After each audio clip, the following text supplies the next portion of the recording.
Lundi 3 avril 2017, ici Éric Latour et bienvenue à Saint-Jean-sur-Richelieu.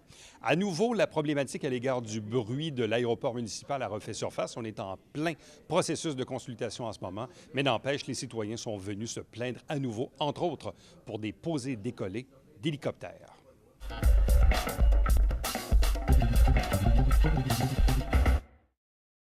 Bonsoir, messieurs, dames. Normand Fauché, 21 Lebel. Je vais vous donner un peu plus tard dans la soirée un document sur les constats observés lors de la consultation publique sur l'aéroport. Compte rendu de la consultation d'affaires tenue le 17 février 2017. Cette consultation, appelée par la Chambre de commerce du Haut-Richelieu, était sur invitation et de toute évidence, les invitations émanaient de la Ville. Environ 40 personnes ont assisté à cette rencontre. Une dizaine venaient de l'organisation directe de la Ville ou de l'agence. Il y avait des propriétaires d'avions de l'Association des pilotes. Il y avait aussi des gens des écoles de pilotage. Et en plus, il y avait à peu près une dizaine de personnes du milieu des affaires qui n'avaient pas de lien direct avec l'aéroport et les hangars. Certaines interventions et questions manifestées par les participants étaient clairement pour le développement de l'aéroport. Il y avait aussi d'autres questions, entre autres M. Berger, qui a souligné une question très importante, sans réponse. Il se questionnait sur la rentabilité à long terme et laisse douter de la viabilité du projet de développer l'aéroport. Compte rendu maintenant de la consultation publique du 18 février, c'est-à-dire les portes ouvertes. Selon les informations fournies par les représentants de la Ville, 170 personnes se sont présentées lors de la journée sur 100 000 personnes de la Ville. De ce nombre, il faut soustraire une vingtaine de personnes qui émanaient directement, encore une fois, du Conseil de la Ville, du comité aviseur et des consultants. Selon nos calculs, à peu près 50 % venaient des membres de Vigilance Aéroport Saint-Jean. Ce qu'on questionne, c'est la méthodologie appliquée par l'agence AGC, a consisté en une collecte non organisée et non formelle, aucun questionnaire, vote ou liste qu'on devait compléter ou que devaient compléter tous les participants. On était là, on a couvert la plage horaire du matin et à la fermeture.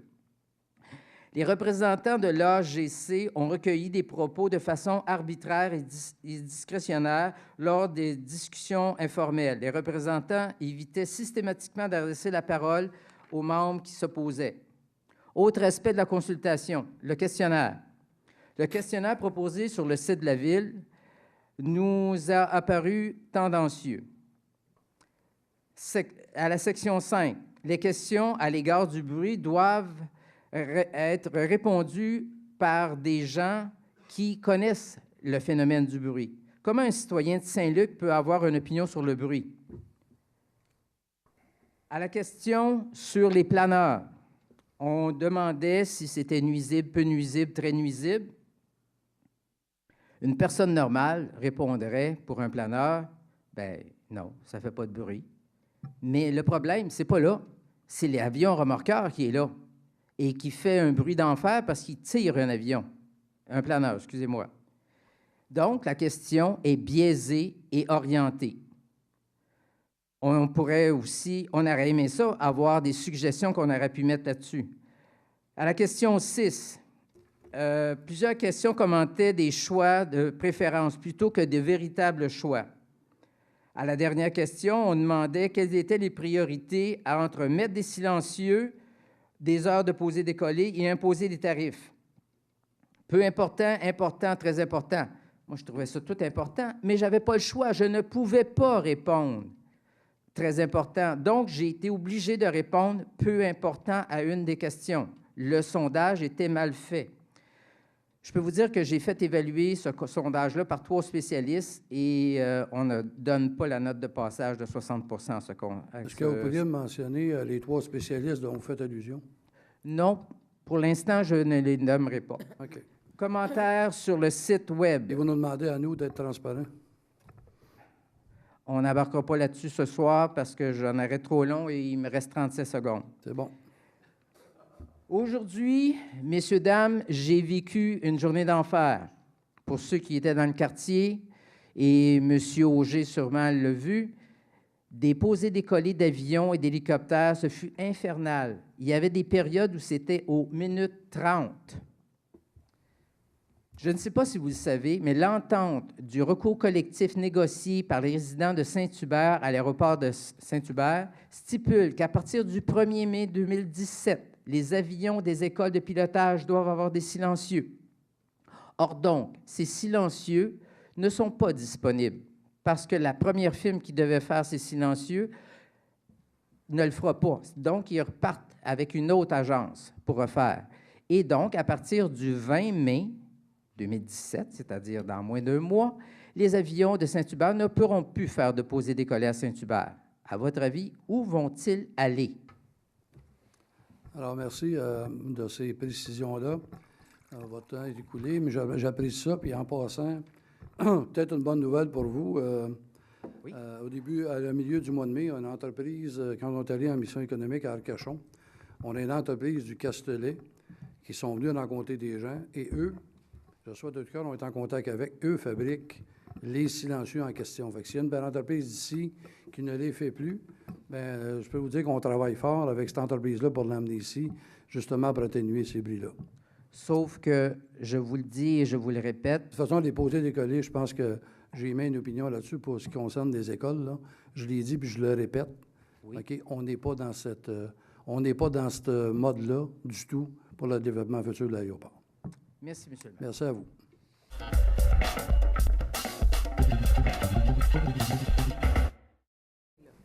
Bonsoir, Monsieur le maire, Monsieur et Madame les conseillers. Pascal Baudouin, 57 rue Poisson.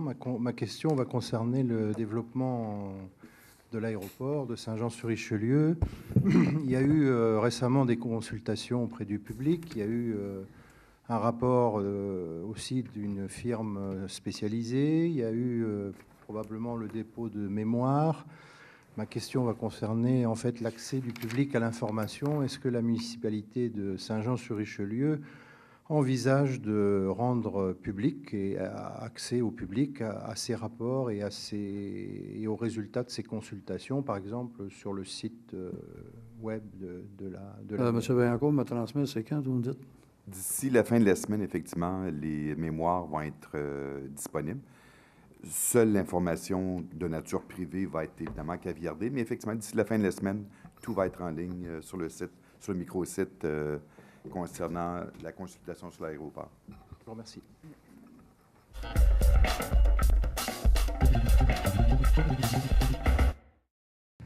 Bonjour, François Bordeaux, sur la rue Burland, Saint-Jean-sur-Richelieu. Le 17 mars, à 8h30, j'étais couché chez moi. Tout d'un coup, la maison s'est mise à trembler, je me pensais en guerre. L'hélicoptère qui passe à Saint-Jean là, depuis plusieurs moments, là, plusieurs jours, a fait un bruit infernal. Je suis à ma retraite, j'ai droit d'avoir du repos, puis me reposer, puis avoir un bien-être chez moi. Tous les citoyens ici, puis tous les conseillers ici, là, excusez-moi, les conseillers, vous travaillez pour la population de Saint-Jean, vous travaillez pour les citoyens. J'en ai mon casse d'entendre ce bruit-là. C'est des touch and go. Les avions, aujourd'hui, c'était la même chose. Puis je ne sais pas qu'est-ce qui se passe, là. On appelle la ville de Saint-Jean. J'ai parlé à Mme Cuy, qui est très gentille, qui était supposée contacter M. Côté, faire un suivi là-dessus. Je suis d'accord que dans le ciel, c'est fédéral, mais l'aéroport est supposé appartenir à la ville de Saint-Jean. Puis quand un avion atterrit ici à Saint-Jean, si vous êtes responsable de savoir qu'est-ce qui se passe ici à Saint-Jean, s'il y a des avions qui mènent du bruit puis ça nuit aux citoyens de Saint-Jean, je ne vois pas l'utilité d'avoir ça ici, surtout quand ça vient de l'extérieur, puis ça nuit à votre population ici. J'aimerais savoir, parce que moi, ça fait plusieurs fois, là, je contacte les personnes, il n'y a aucun suivi à ce niveau-là. Puis M. Côté, apparemment, qui ne reste même pas à Saint-Jean, qui reste à Saint-Hubert, ça, c'est son droit. Mais les citoyens ici, on paye des taxes, puis avoir du bruit comme ça vient tannant. Les personnes qui viennent parler ici, puis on se fait dire, on travaille pour vous, là, mais présentement, l'hélicoptère qui vient ici, puis les avions qui font des touch and go, là, vous n'êtes peut-être pas dans notre quartier, mais on est tanné. C'est juste ça que j'avais à dire, puis j'espère que vous allez emporter... Ça n'a aucun sens de tolérer ça. Je ne sais même pas si vous êtes payé pour les avions qui viennent d'atterrir ici puis nous nuire à chaque jour à ce niveau-là. J'aimerais en tout cas que vous en preniez conscience. On est tanné. Merci beaucoup. C'est juste ça que j'avais à dire. Merci.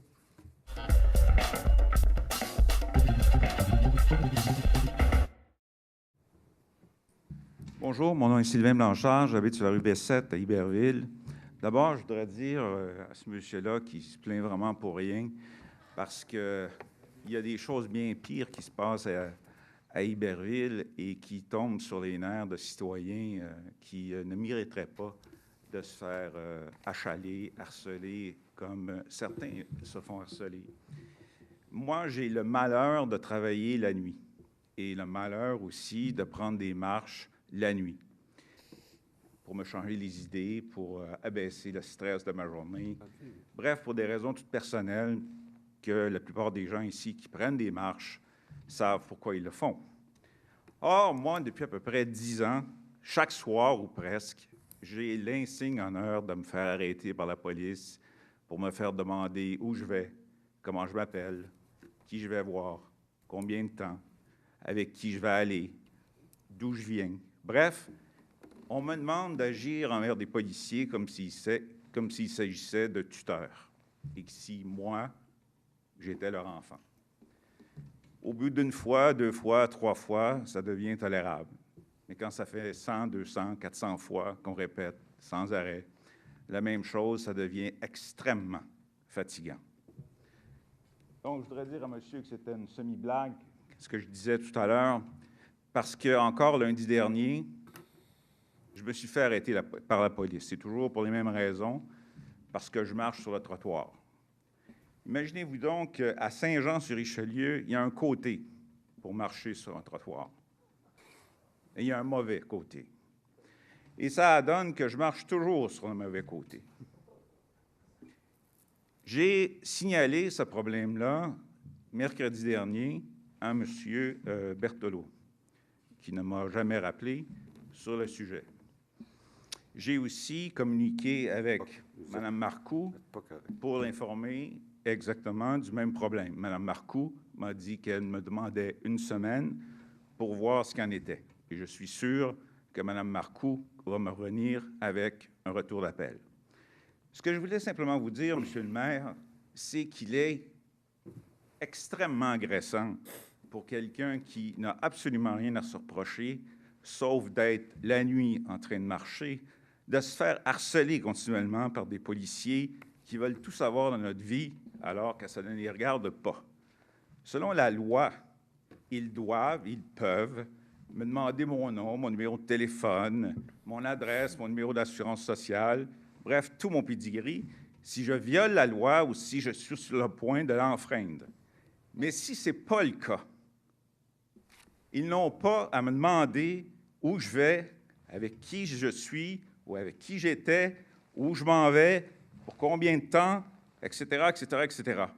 Et ces policiers-là ont le culot de se demander après coup pourquoi un citoyen hausse le ton quand ça fait 100, 200 ou 300 fois qu'il répond sempiternellement aux mêmes questions.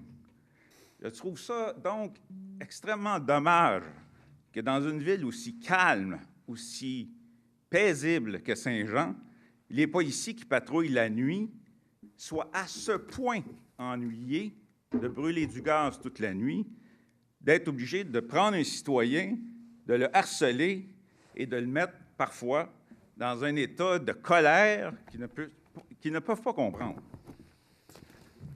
Je voudrais simplement vous demander, Monsieur le maire, s'il n'y aurait pas moyen que de temps à autre, pas toujours, mais de temps à autre, que des policiers puissent user de leur jugement. Ne serait-ce que quelques fois par année. Lorsque, par exemple, je marche sur un trottoir, je marche sur la rue alors que c'est glacé, ou encore une fois, comme ce fut le cas lundi dernier, alors que j'ai eu l'indécence de traverser une cour d'école à 2 heures du matin parce que je voulais me rendre à une autre rue. Je trouve ça effrayant d'avoir fait une chose pareille. C'est évident qu'on devrait me mettre en prison, me fouetter et sans aucun doute me condamner à la peine de mort. Mais on est à Saint-Jean et je n'arrive jamais à faire le tour de l'unité syndicale du service de police de Saint-Jean pour leur expliquer que leur devoir, c'est de faire respecter les lois et les règlements de la ville. Pas d'écœurer des gens qui marchent à une heure qui semble pour eux inhabituelle pour prendre une marche. Ils ne comprennent pas ça. Alors, je voudrais donc vous demander, M. le maire, très respectueusement, de faire passer le message aux autorités policières pour que de temps à autre, pas toujours encore une fois, j'insiste là-dessus, pas toujours, mais qu'ils usent de leur jugement lorsque vient le moment de voir quelqu'un qui se promène sur la rue enfreindre, selon eux, un règlement. Parce que, croyez-le ou non, marcher sur une rue peut être une infraction à un règlement. Même si les trottoirs sont glissants, quelqu'un qui marche sur la rue et qui risquerait de se blesser en marchant sur le trottoir risque d'avoir une amende. Même chose pour celui qui traverse une cour d'école et qui le fait à une heure où nous sommes à l'extérieur des heures de classe, a droit aussi à son infraction. Même chose pour le côté d'une rue. C'est pas une blague, ça. Les policiers me sortent chaque fois un règlement me disant « tel et tel règlement vous interdit de marcher sur ce côté du trottoir. » À un moment donné, on se tanne. Je reçois bien, M. Blanchard. Je sais que Mme Marcoux a reçu l'appel. On va prendre ça en délibéré, puis on va Si vous voir me permettez, avec M. le maire, j'ai reçu moi aussi un appel de monsieur mardi passé. Je l'ai écouté une bonne quinzaine de minutes. Je lui ai dit de me laisser un peu de temps, que j'allais aller chercher des informations. Je crois qu'il n'a pas la patience de le faire. Alors, je vais vous laisser conduire le dossier. Moi, je vais m'en détacher. Je préfère l'aviser tout de suite en public que je ne donne pas suite. Comme vous êtes ici, vous êtes adressé, M. le maire, je pense que c'est le meilleur suivi à faire. Merci. Merci, Comme M. vous ne Blanchard. semblez pas avoir la compréhension de mon impatience, je vais vous montrer ce que des policiers peuvent faire à un citoyen qui ne répond pas exactement à leur demande au moment où ils le veulent. Quand un policier demande à quelqu'un ton nom, ton adresse, où tu vas, quand tu y vas, pour combien de temps, et qui se retrouve dans un état dans lequel je me suis en ce moment, il a toutes les raisons d'être en colère et peut-être aussi d'être impatient. Merci, M. Blanchard.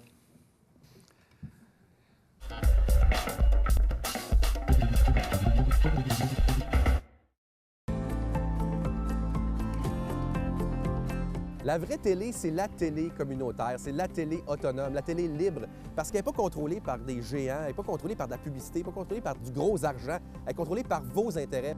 Tu veux savoir qu'est-ce qui intéresse les gens d'une place en particulier? Tu veux savoir qu'est-ce qui se passe en ce moment à Ville-Marie, dans les Basses-Laurentides? Bien, il faut que tu regardes la télé de cette place-là, puis elle est disponible sur le web à cette heure. 2 clics, tu sais ce qui se passe. Tu sais, l'avenir, là, c'est de parler des vrais enjeux, des vraies valeurs, de ce qui nous touche vraiment. Il n'y a rien de mieux qu'un médium local pour le faire. C'est pour ça que les télécommunautaires autonomes font ce travail-là. Et puis, on parle souvent de codes d'écoute, puis tout ça. Un, les codes d'écoute sont assez bonnes, puis deux, le qualitatif, c'est important aussi. La qualité des gens qui regardent, c'est des gens intéressés, intéressants. Pourquoi? Parce qu'on regarde notre communauté. On peut passer à la TV et parler de nos enjeux. Là, on parle des vraies affaires. On parle pas juste des Moses de vedettes de Chenoute de Montréal. Non! On parle de ce qui se passe chez toi.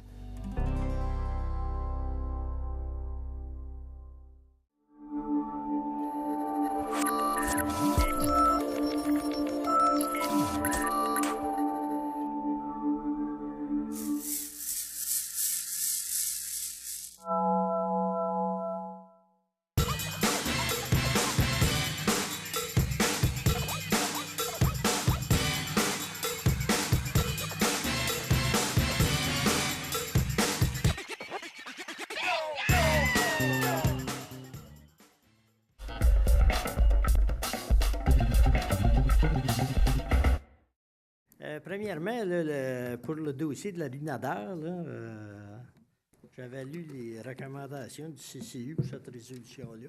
Ça m'a mélangé un peu, mais je suis bien content de voir que le Conseil peut, quelquefois, se faire avoir une opinion divergente, qui est la mienne. Ça fait que tout est bien qui finit bien. Une autre chose, le lignage des rues, là, j'ai lu, j'ai vu les montants de ce qu'on a voté, c'est correct, le lignage des rues, sauf que je trouve ça excessivement cher, puis en plus de ça, je pense que comme les...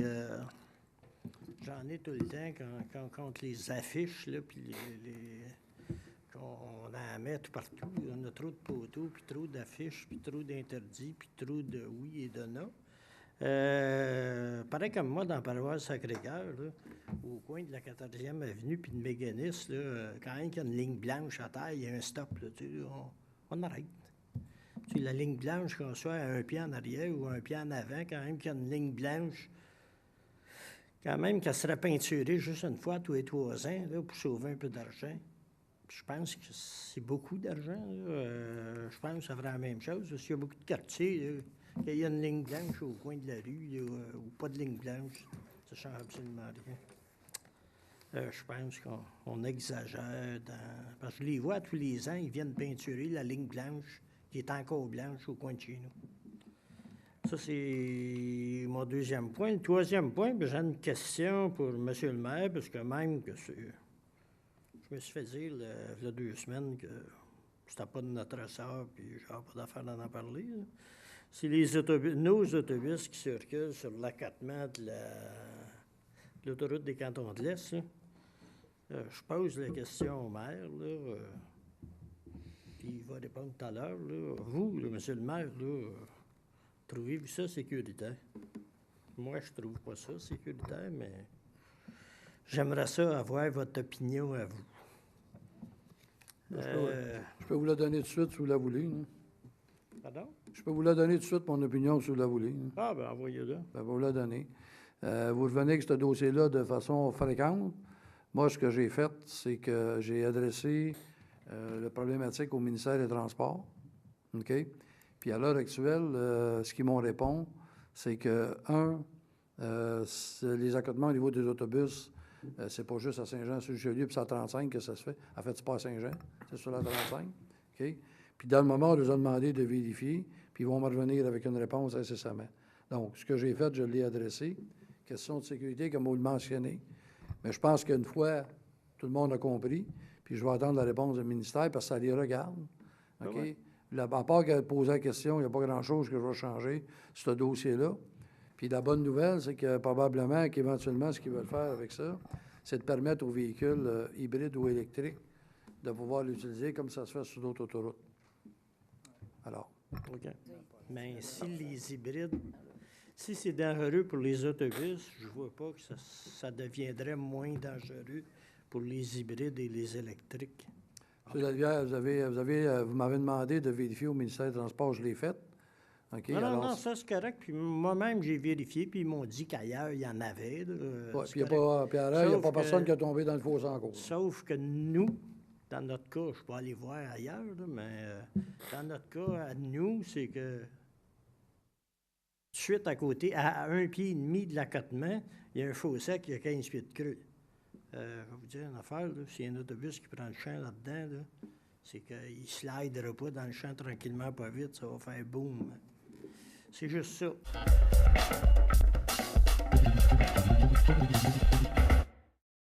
J'aimerais vous parler, j'ai un petit point, c'est les appels d'offres puis les estimations qu'on a des fois pour pouvoir juger. Mais pour ma part, j'ai un peu l'impression d'être à Price is Right, de jouer à un jeu en étant conseillé pour savoir si on a le bon prix ou on ne l'a pas.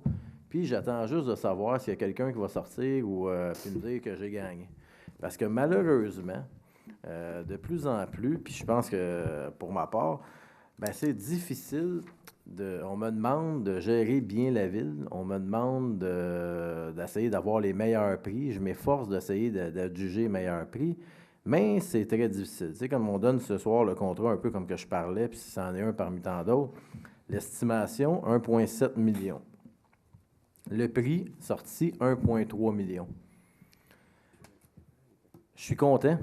On a sauvé 400 000. Mais je devrais-tu être content? Parce que l'année passée, on a payé 1,7 million.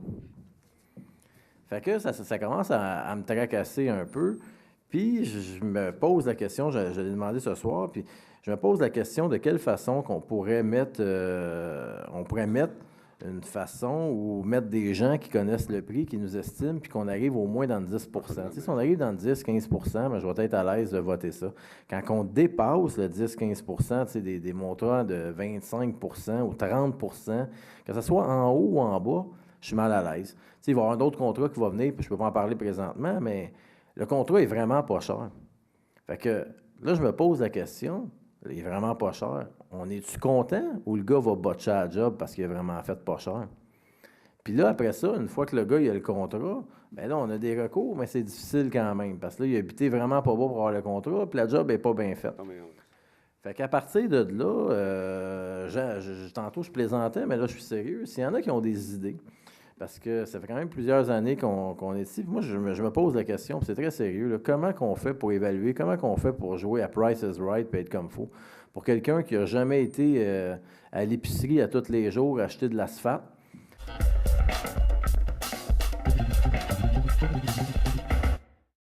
Juste remercier et féliciter. Hier, j'étais à la remise des prix du lieutenant-gouverneur du Québec à beaucoup de personnes. Il y avait deux catégories. Les jeunes, 29 en descendant, donc des athlètes, du bénévolat, etc., et nos aînés. Et si j'ai un commentaire ce soir que j'aimerais mettre, je l'ai mentionné à une personne ce matin, je déplore l'absence de nos députés provinciaux, de ne pas avoir été présents, de faire peut-être un côté politique décevant. Parce que les bénévoles qui sont là, quand on donne du temps, on n'a pas de saveur politique à l'intérieur de ça. Je suis content que le lieutenant-gouverneur, à n'importe, ça peut être ça, mais j'ai trouvé ça un petit peu décevant pour nos gens. Moi, j'ai assisté à les deux. Donc, on a eu peut-être 16 ou 17 récipiendaires qui étaient là. Je pense que quand il est le temps de reconnaître des bénévoles, de reconnaître du travail qui a été fait, il est temps de mettre de la politique. Puis la politique, dans ce cas-là, qu'on devrait adopter, c'est qu'on devrait prendre une carte du parti du GBS, une partie du gros bon sens. Sur ça, je prendrai une proposition pour la levée de l'Assemblée. Propose, M. le maire. Et je seconde. Merci, bonne soirée tout le monde.